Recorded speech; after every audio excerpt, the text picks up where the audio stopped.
was born on April 23rd, 1995. My favorite kind of birthday tradition has always been going out to dinner with my family. And we almost always would go to the same little restaurant in part of St. Louis called the Loop, to this little restaurant called Blueberry Hill.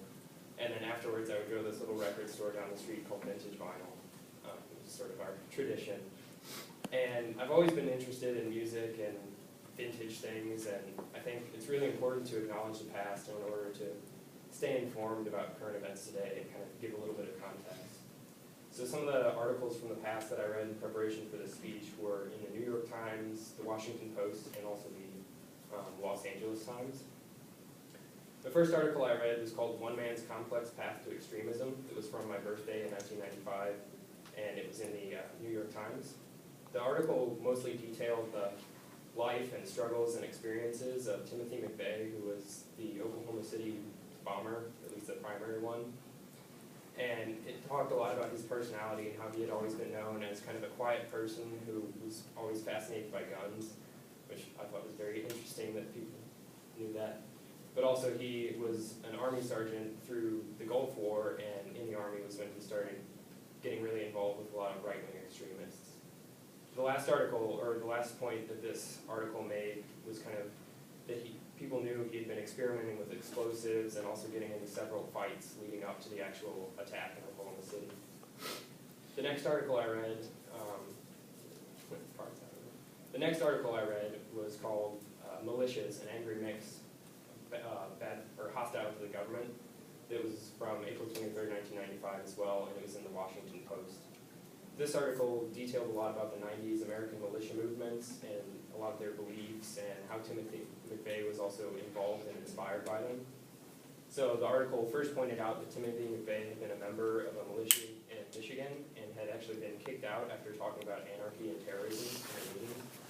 This article also included a lot of interviews with different militia members who expressed their beliefs that they thought it was their right to arm themselves against the federal government just in case anyone ever tried to take their weapons. Finally, this article pointed out that April 19th